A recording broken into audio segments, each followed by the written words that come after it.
Around 44 AD, the inhabitants of Colchester witnessed something that blew their minds. Elephants at the head of columns of faceless soldiers, wrapped around in armour and bristling with weapons. Leading this parade was a man in a grand and elaborate costume. He was the Emperor Claudius, a stammerer, a cripple, but more importantly, ruler world's first superpower, Rome. Claudius wanted an emphatic and unforgettable way of impressing on his new subjects, the people of southern Britain, just what kind of a ruler they were dealing with. This was Rome, the showman, the myth-maker at work. An elephant was part exotic novelty, part weapon of mass destruction. By choosing to make his entrance on one, Claudius was driving home his message. Oppose us, and we will crush you. Join us, and we will show you a whole new world. The Romans were here, and the Third Age of Britain had begun. It would last from 43 to 410 AD. They forced the people of this island to rise above local loyalties of family, tribe and race. The Romans found dozens of warring clans here and left them with the idea that is Britain.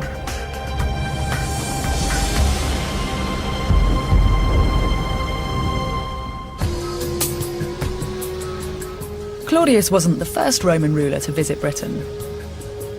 100 years before him, Julius Caesar had led a tentative and unsuccessful mission here. Caesar found Britain a fertile land, an Iron Age El Dorado inhabited by expert farmers who lived in hill forts and well-established villages.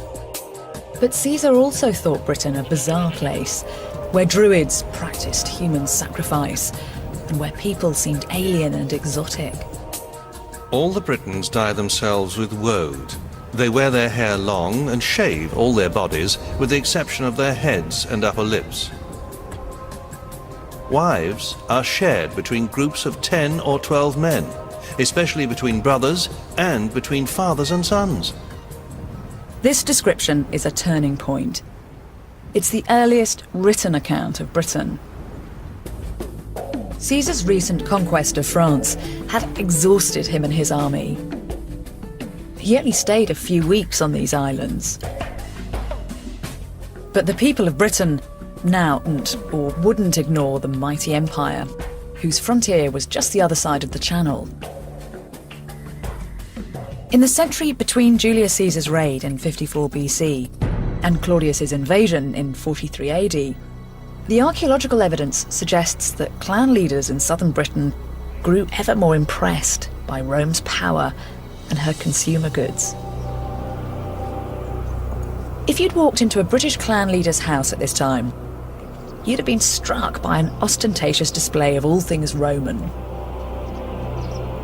British chieftains were trading slaves and hunting dogs in return for wine, olive oil, textiles, jewels and jewelry.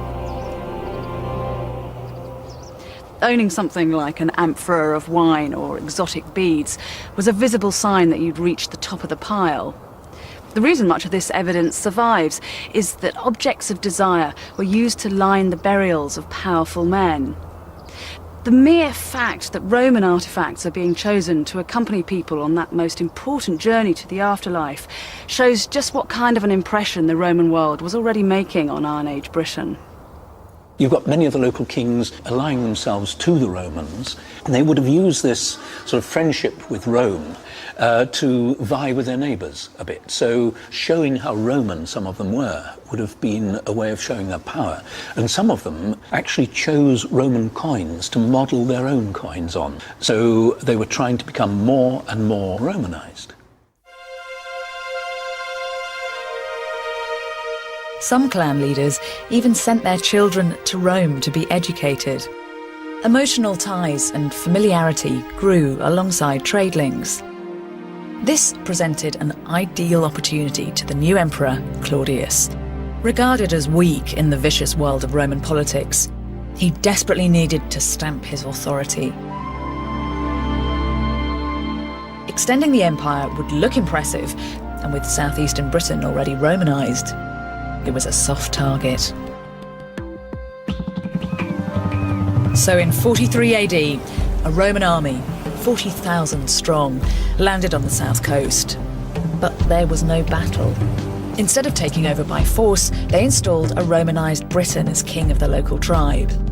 He was known by his Latin name, Togidubnus. My guess is that he was a member of the Atrebatic tribe here, and at some stage that he went off to Rome and was probably brought up as a Roman. And then when the invasion came in AD 43, he was probably brought over and put into power here. This bust could well be Togidubnus as a child.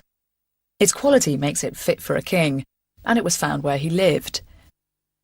As a grown man, Togidubnus was immortalised by the Roman historian Tacitus. Tacitus wrote the only detailed account of Roman Britain, much of it based on talking to his father, who was governor of Britain 40 years after the invasion. Tacitus understood that Togidubnus was a puppet, and that the Romans pulled his strings. A number of the British tribes were given to Togidubnus as king. This was in accordance with the long-accepted Roman policy, and here Tacitus inserts one of his sardonic asides, "Ut haburet instrumenta servitutis et reges," of making even kings instruments for the imposition of servitude. He was a client king, he was put in power and kept in power by the Romans, he was able to rule on behalf of the Romans, and one of the classical writers actually says estates were given to Togidubnus, who remained faithful for a very long time.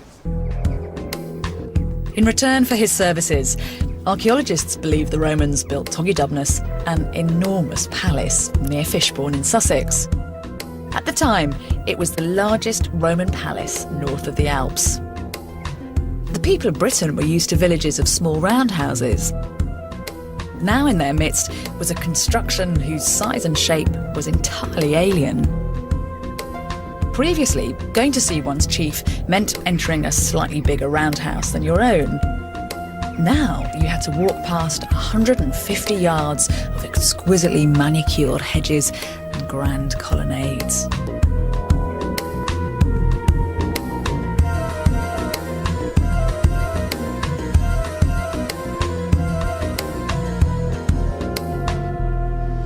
Everything here reeks of the brave new Romano world of post-conquest Britain. It's a high-tech super house, a show home that loudly advertises the benefits of Roman rule. There isn't a whiff of British culture here. Unlike all those Iron Age roundhouses, this place is rectangular, and it's packed to the gills with Roman technology and Roman art. Fishbourne is more than just a palace.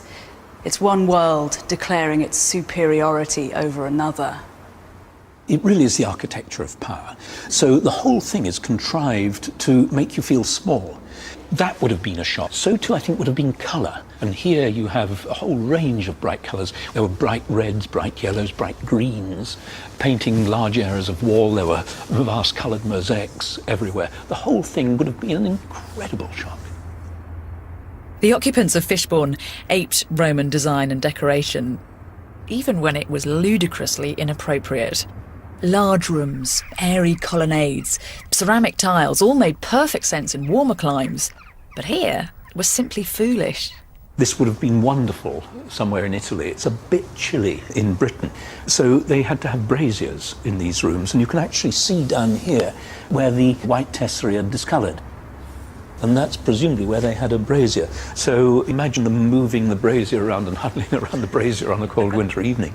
In terms of area, the impact of a palace like Fishbourne went right down to the lowliest peasant. Some were press-ganged into building it, and they undoubtedly saw Romans as brutal oppressors. But many locals also learned new, marketable skills, like bricklaying, stonemasonry and surveying. It gave a whole range of opportunities for young people to learn. And Tacitus says that the Britons are wonderful students. They love learning. You're trained in skills you didn't even know existed. And then when you had them, then you could go out and use those skills in building other Roman villas or going across this town and joining in with a building project there. So it was a very rapid learning process that people were going through, and a place like Fishbourne is in lots of ways a means of Romanisation.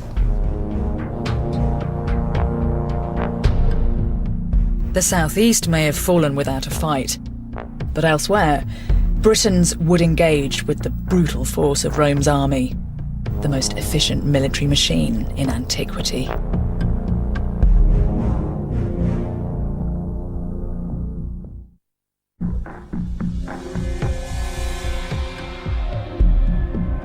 Within a year of Claudius's invasion, most of southeastern Britain was under Roman control.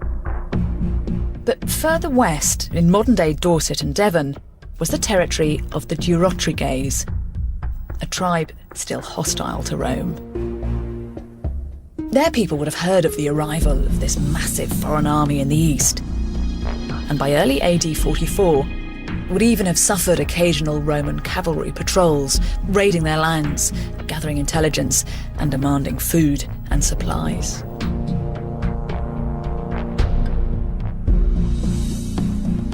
Here at Hod Hill in Dorset, this enormous hill fort was the power base of the Durotriges. Inside the massive earthworks were dozens of roundhouses, the homes of this large, stable farming community. Archaeologists believe that it was here the Durotriges made their stand against the Romans.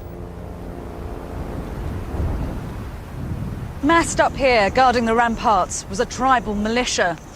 These were men who'd been steeped in the warrior ethic since birth. They'd gone through their pre-battle rituals, and now they were ready to fight to the death to defend their land.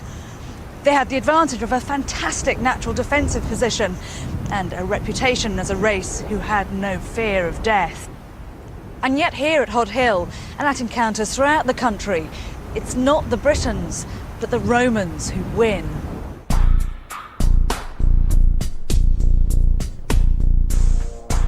The men of the Durotriges weren't full-time soldiers.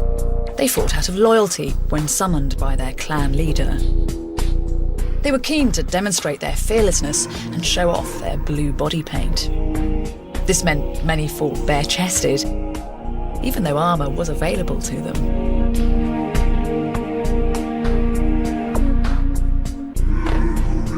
In fact, this vanity and posturing was a real hindrance to British military effectiveness. They bleached their hair with lime and made it stand on end. One writer said the spikes were so stiff that you could stick an apple on the end of each point. Unfortunately, this prevented them wearing life-saving helmets. The Roman attitude to warfare was entirely alien to the Britons, who were used to modest skirmishes. In contrast, the Romans were experts in tactics and large-scale warfare. The secret is certainly partly in discipline and in organisation and logistics, in supplying troops. The Romans treated warfare as a very complex science and almost a business. It's something that they ran on a very large scale. Taking Hod Hill would be no pushover. It was steep, and if you made it to the top, there were 40-foot ramparts and deep ditches. The Roman force would need iron discipline and the latest military technology. Well, we have some quite specific evidence as to how the Romans assaulted it. Just to the interior here, we have the foundations of the roundhouses of the inhabitants. And one in particular, just up there, had about 11 iron bolt heads from catapult bolts, which had been shot in over the rampart. Which means that the Roman gunners must have actually been on a siege tower at least as high as this tree, which would enable the gunners, with their spring guns, to see over the top of the ramparts, over the heads of the defenders, and shoot directly into chosen targets within the interior of the hill fort. Undoubtedly, it was done with psychological intent, because they had weapons which could fire a greater distance than anything that the defenders had. According to the historian Tacitus, hill forts like Hod Hill fell within days.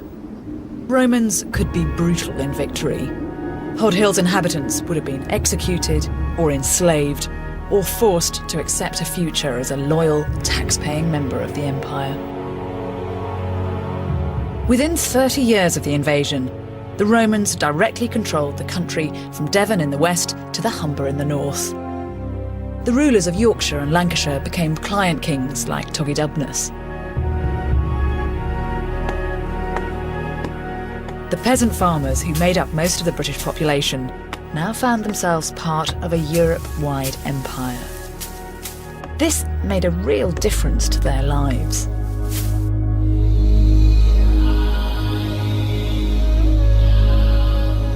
People worked for new landowners, as Roman soldiers were granted land in places like Verulamium, just outside modern St Albans.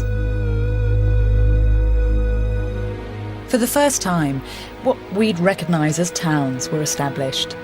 The soldiers employed servants and builders, taverns and brothels opened. Rather than the clan loyalties of Iron Age Britain, these new towns had commerce at their heart. The soldiers made the coins with which they were paid, the common currency of the empire. Britons, who mainly bartered goods, suddenly saw the power of money. The heart and soul of Verulamium was the market, which would have been over there behind the hedge.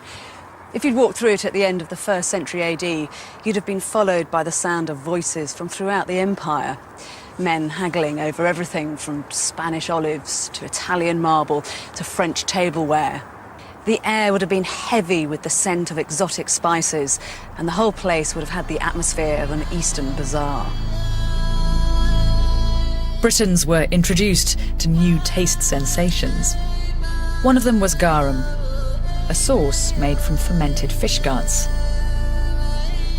This amphora was labelled Lucius Tetius Africanus, finest fish sauce from Antibes. Producing garum generated such a stench, people were banned from making it at home. A new style of pottery, called Samian ware, was imported in vast quantities from Europe. Archaeologists have found so much, they believe it rapidly became a must-have status symbol in Roman Britain.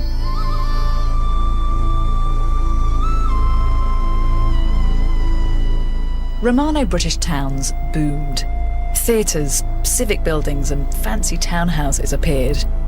Not surprisingly, those who embraced this new culture no longer respected the surviving pre-Roman aristocracy. They were losing their land, their power, and they knew their days were numbered. In 60 AD, Verulamium was attacked with unbridled ferocity. So too were the other Romano-British towns of Colchester and London. Thousands were slaughtered and houses burnt to the ground. The historian Dio Cassius says, The attackers hung up naked the noblest and most distinguished women, cut off their breasts, and sewed them to their mouths in order to make the victims appear to be eating them. Afterwards, they impaled the women on sharp skewers, run lengthwise through the entire body. And leading the attack was a woman with waist-length hair and piercing eyes. Boudica. It is possible to imagine the London which Boudica sacked. It's a small town and it's centred around the modern Bank of England. So if you walk past that building, you can imagine that under your feet is the destruction layer caused by Boudica's sacking of the city. Found in that layer were these coins, warped by the intense heat created when Boudica set the city on fire. It's hardly surprising the Victorians cast Boudica as one of our first national icons. A fearless woman who embodies some kind of pure fighting British spirit. The truth is, Boudica never saw herself as a British leader. In fact, her husband, chief of the Iceni tribe, was solidly pro-Roman. When he died, he left his kingdom split between the emperor in Rome and his daughters. Perhaps he hoped to maintain some degree of Iceni control. But the procurator, the Roman financial official in Britain, moved in perhaps with imperial support, and started taking an inventory of the whole of the palace goods of the Iceni. Boudicca objected. She was whipped, and Tacitus says her daughters were raped. And that's the reason that Tacitus gives for Boudicca turning on her husband's policies and revolting against the Romans. Boudicca's revolt, though spectacular, was short-lived and unsuccessful. Within weeks of the fall of London, the Romans regrouped, lured Boudicca's army into a field in Warwickshire. They were routed. And Tacitus says the Queen killed herself. Of course, the irony is that Boudicca has only endured as an icon of British resistance because Roman authors chose to feature her. And the double irony is that those writers probably inflated her ferocity, turning her into a quasi-mythical Amazonian creature, so that the power of the conquering Romans should seem the greater. In reality, Boudicca lost because a number of Britons opposed her. Men and women who found the idea of allegiance to Rome and being a part of the Roman Empire something that was pragmatic and appealing. Boudicca's revolt, then, is in part a protest against the Romans, but it's also in part straight civil war against other British tribes. If there are Britons fighting against Boudicca for Rome, what do you think those Britons are fighting for? I think they're fighting in recognition of the advantages that the Roman Empire brings them. I mean, those are the advantages of connecting a very small island to a Mediterranean-wide European empire. It means that these kings were now more important in a Roman Empire than they'd ever been as tribal chieftains in Britain. Whether moved by admiration or fear or hard-nosed business sense, there's ample evidence that many Brits, humble and noble, embraced the new order. The towns Boudicca sacked were rapidly rebuilt.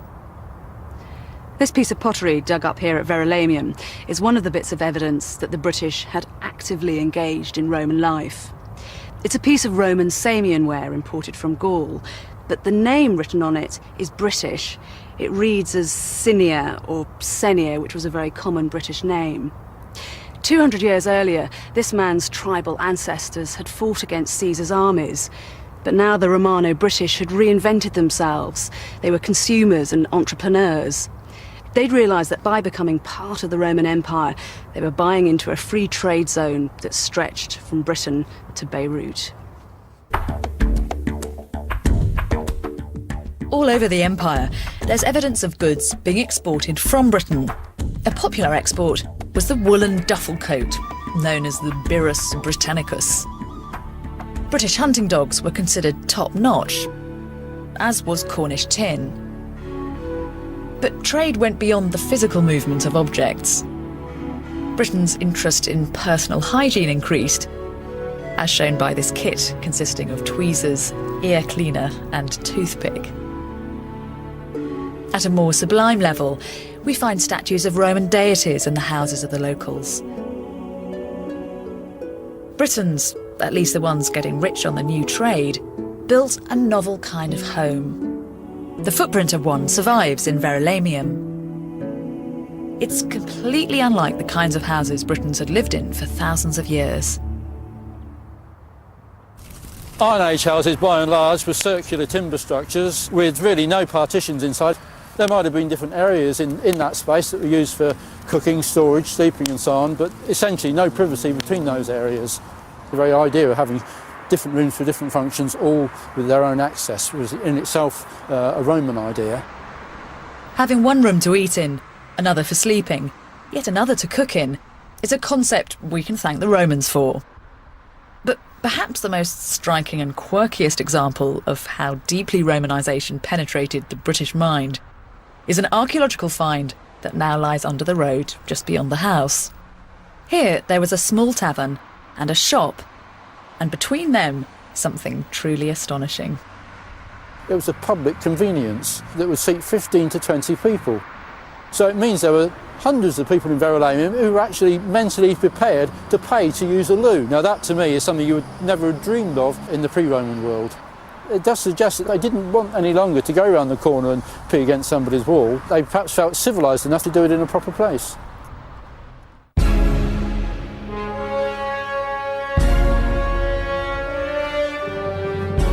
Under Rome, Britons were taught to want different things from life, including that gruesome ancient entertainment, gladiatorial combat. A pot discovered in Colchester shows several named gladiators fighting each other and wild animals. But of all the things the Romans introduced to Britain, one stands out as dominating every aspect of our lives to this very day.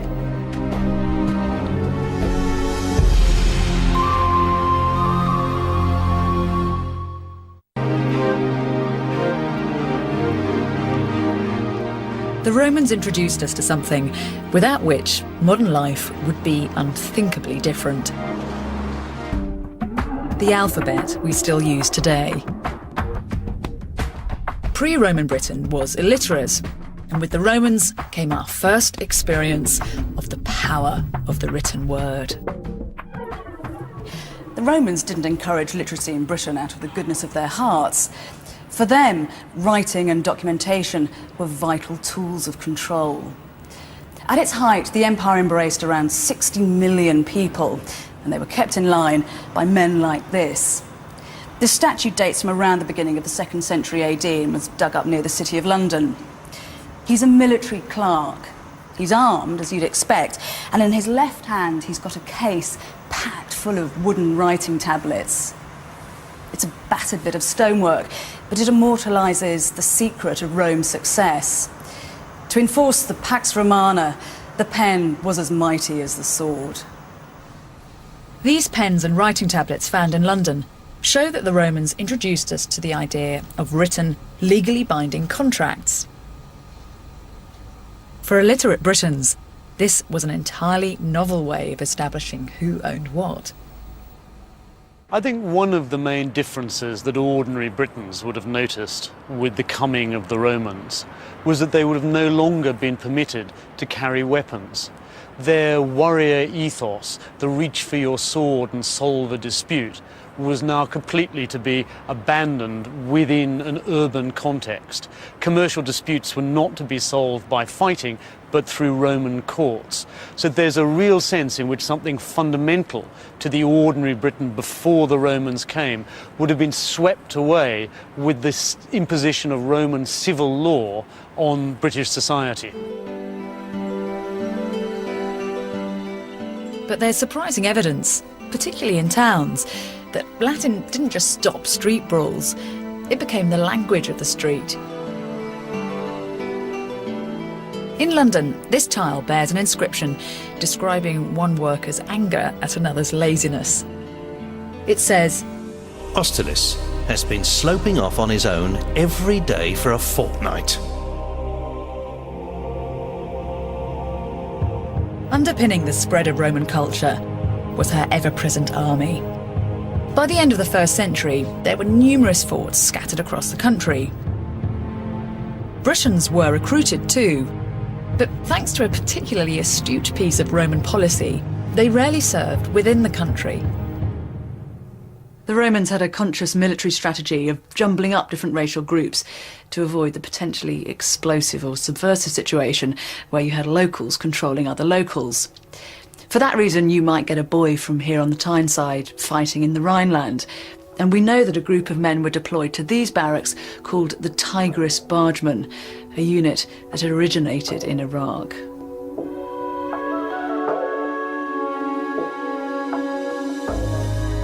Tens, possibly hundreds of thousands of foreign soldiers and traders settled down here. Many married local girls, making a considerable difference to the British gene pool at a time when the population was just over 1 million.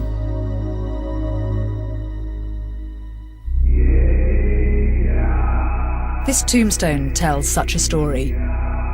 It mourns the death at 30 of an ex-slave girl from Hertfordshire called Regina. It seems she'd been bought by a Syrian flag seller called Barates. The couple then married and moved to the Newcastle area. Then, tragically, Regina died. Perhaps marriage to a rich trader was just a way out of slavery for Regina. Or perhaps there's a less cynical explanation. What's certain is that this is an elaborate and expensive piece of work.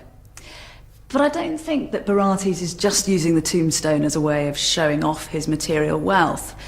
If you look underneath the figure, there's the Latin inscription that you'd expect, and then down at the bottom, carved into the stone, there's something written in Palmyrene, which would have been Barates' native tongue. It reads, Regina Bath Heraya Barata Habal. Regina, born of free parents, Barates, alas. The ambition of a world power had brought together a Syrian flag maker and a slave girl from Hertfordshire. What the evidence seems to suggest is that in this damp, chilly corner of the country, they made a life together and fell in love. On her tombstone, Regina wears a Roman-style dress, but around her neck is a torque, a solid, chunky neck ring, a traditional English tribal ornament. She embodies the remarkable fusion of culture that was Roman Britain.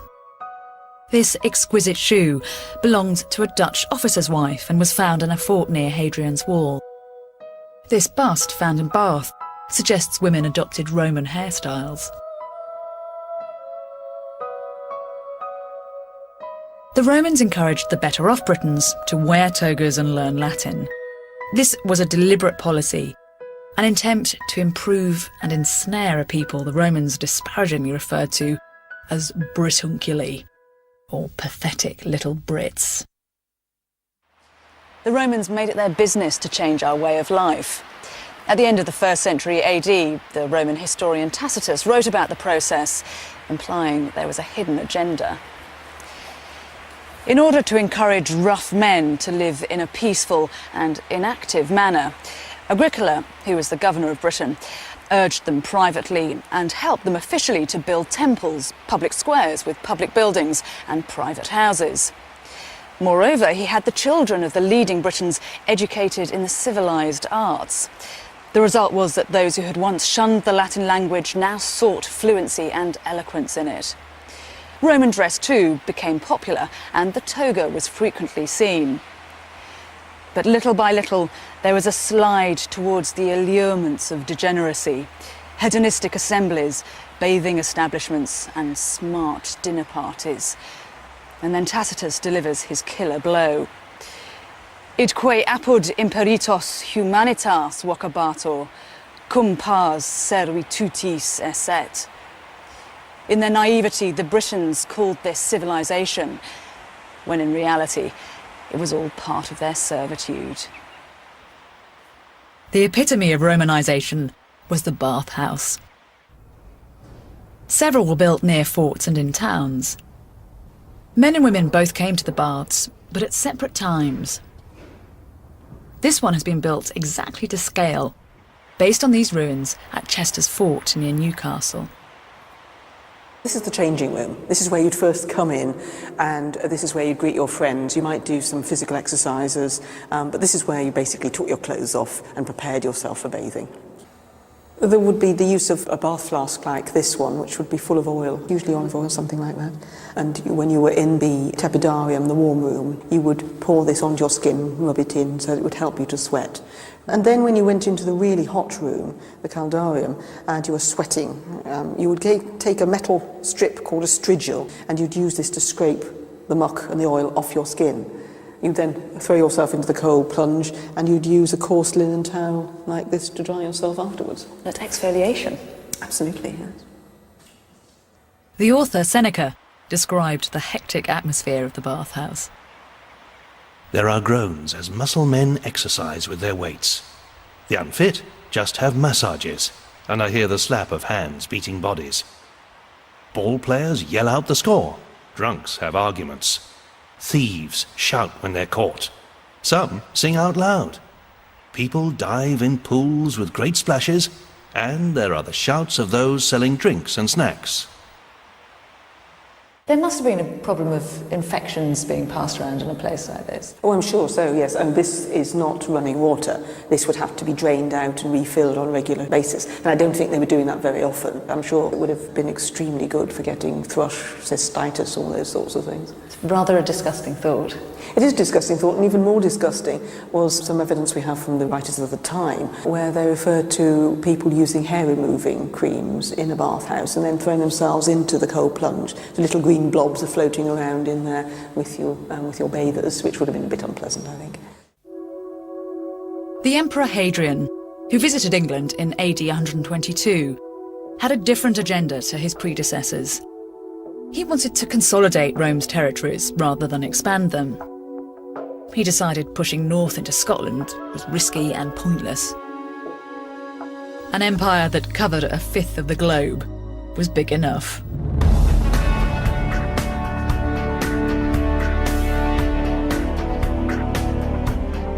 To mark the empire's northernmost border, Hadrian ordered the construction of the wall that bears his name.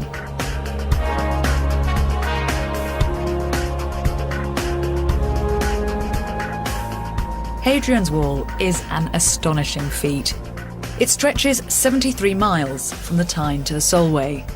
Only an institution with the organisational skills of the Roman Empire could have pulled it off.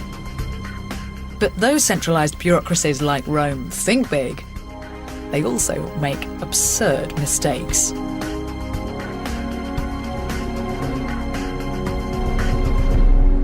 In true bureaucrat style, the officials in Rome laid down strict specifications as to how the wall should look. Every mile there had to be a fortified gate. But this gate's been built above a sheer cliff face. There's absolutely no chance that anybody could come in or out of it. And what makes it even more absurd is that 30 yards behind me there is the perfect natural position for an entrance. But it's not precisely 1 mile from the previous gate. It's an example of Rome at its most ambitious and blindly bureaucratic. Hadrian's Wall was always more symbolic than military. It was rarely used to repel Scottish raiders, and was more useful as a way of imposing customs duties on traders. And to some people on the southern side, it was a comforting reminder that the protection of Rome, the great mother city, stretched even this far. Although it's become rather contentious to say that the Romans civilised us, in the strictest sense of the word, that is exactly what they did. Civilization comes from the Latin civis, which means citizen. And in AD 212, the Emperor Caracalla decreed that every free person who lived in the empire was now a Roman citizen. So for that reason, Hadrian's Wall did mark the edge of civilization. Roman Britain was about to enter its golden age. It would last 2 centuries, but end in chaos.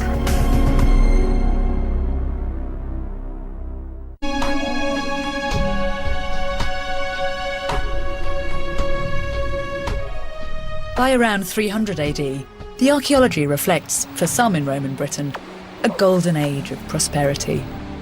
The remains of many grand villas survive. Some of the finest are here, in the Darenth Valley in Kent. Some of those villas get an awful lot of money spent on them, and they go from being fairly ordinary, unprepossessing buildings to having extended wings, colourful mosaics put on the floor, expensive wall plaster. By the 4th century, the owner of this villa, near the modern village of Lullingston in Kent, extended and enlarged a small farm into a magnificent stone building, complete with its own suite of baths. This may have belonged to a rich person, a government official, for example, somebody who was highly placed and could afford to have a country seat and a seat in town. But a villa like this was at the centre of an area of highly organised economic activity. We'd see people like cooks and tinkers and peddlers and carpenters and ironmongers and all the people who might have belonged to the sort of slave establishment that would have orientated around a villa like this. Most Britons worked as farmers, but for the first time, the workers and slaves on villa estates grew food not only to feed themselves, but also to supply large international markets. Villas like Lullingston were the headquarters of agricultural businesses supplying food to the entire Roman Empire. The historian Libanius described ships full of British corn sailing up the Rhine. All this trade made the owners of villas like Lullingston Roman Britain's nouveau riche, moneyed and pretentious. So whoever owned this place was trying to show he was a cultured, cultivated person. This is part of his credentials, his membership of classical culture, which is quite striking when you think that we're on the edge, virtual edge, of the known world. Economic activity like this created an aspirational middle class. They couldn't afford grand villas like Lullingston, but they certainly aped the lifestyle it represented. It's a little bit like the idea of watching the television and seeing what Victoria Beckham is wearing, for example. Oh, I must have that. But you can't afford that version, so what you'll do is you'll buy the supermarket copycat version of it.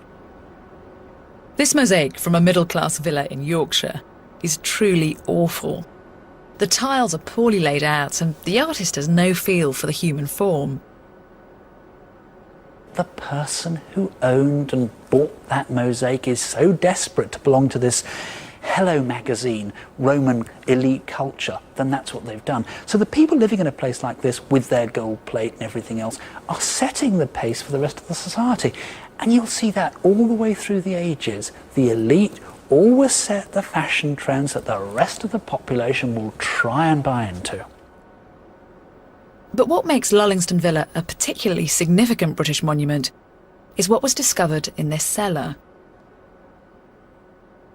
It shows that the Romano-British elite didn't just signpost their allegiance by their material tastes. They would change their religion too. The cellar at the villa here doubled up as a household shrine in honour of 3 water deities. You can just about see on this nymph that she's got reeds growing out of her hair and blue water gushing out from her breasts. As archaeologists excavated the rest of the room, they found that the floor was covered in thousands of fragments of another wall painting. It took them years to piece the jigsaw puzzle together, but as they were finishing, they realised that this wasn't another pagan icon, but something unique in the country. A painting of 6 Christians with their arms outstretched in prayer. That painting is our evidence of the first known Christian chapel in Britain. There's every likelihood that it's something called a house church. The idea of going to a church, as we understand it, an ecclesiastical building, was not really very well established. Christian communities would meet in rooms, and perhaps a travelling priest would come here, and the local community would gather and worship Christ. But of course they might have shared it with pagan gods, because that whole idea we have that you have to be a Christian and nothing else, it was only gradually developing in the Roman world. In the early 4th century, the Emperor Constantine legalised and encouraged Christianity. He saw the new faith as a way of binding together all the far-flung territories of the empire. But it's unlikely it was ever more than a minority religion in Britain. It was the rich who practiced it as a way of declaring their continuing allegiance to Rome. I get the sense, really, that Christianity doesn't sink roots in the Romano-British countryside, and in the 4th century it's very much like your party card in a 1930s communist country. You have your party card, and that in a sense indicates that you're part of the government, you're part of the elite, you're somebody who's politically reliable. But the idea that Christianity would hold the empire together was misplaced.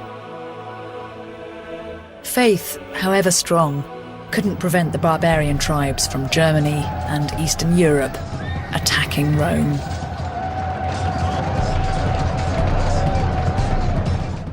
Britain's island status protected her to some extent, but the ships that carried her lucrative grain exports were now in grave danger. The historian Libanius tells us, Barbarian pirates attack the corn transports. Cargo vessels have been dragged ashore, and many have rotted away. The barbarian crisis made it impossible for the emperor in Rome to continue paying the regiments based in Britain. In 410 AD, shipments of coin stopped, and without money, the economy collapsed. When that coin supply stops coming in from the continent, you've got a very, very good indication indeed that the Roman army is either no longer here, it's been withdrawn, or the pay chests are no longer being filled, which must mean that the Roman units that remain here are not being paid and will disintegrate. The places most severely hit by the severance of the monetary umbilical cord to Rome were the towns.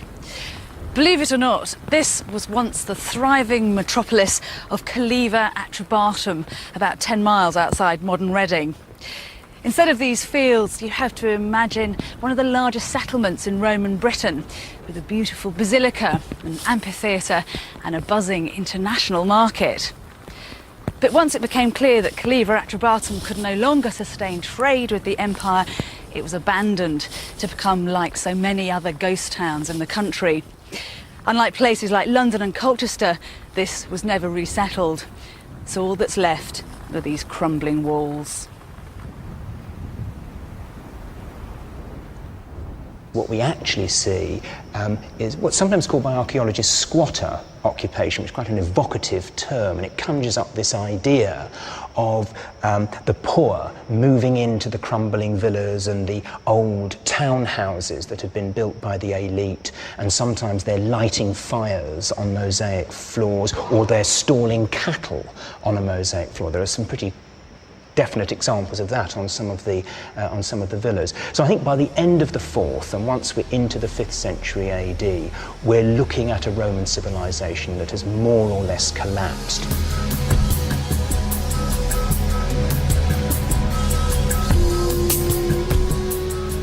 Without the army and an organised government, the cities decayed, and the tribal chiefs once again carved up the land. Some have argued that Romanisation only really affected the upper classes, but archaeology suggests an extraordinarily busy 4 centuries. Coins, pottery, tools, inscriptions, art. Roman Britain was a creative and commercial surge we don't see again for centuries. I think the ordinary people living in Britain under Roman rule would also have sensed something of the benefits of that connection between this island and a European empire. They would, for example, have been urbanized, living in cities rather than scattered rural settlements. They would have had a common currency. Many of them perhaps would have picked up the rudiments of Latin and of classical culture. But the real legacy of the Romans was to pacify and unify a set of disparate tribes. Rome established in this island a province, Britannia, and the wall they built would define the 2 nations that lay either side of it, England and Scotland. Next Saturday, the collapse of the Roman Empire, same time, 8 o'clock. The book 7 Ages of Britain, which accompanies this series, is available in the shops now, priced £20. To order yours, call 0870 1234 344 or click onto channel4.com/shop. Next up, TV's 100 greatest sexy moments.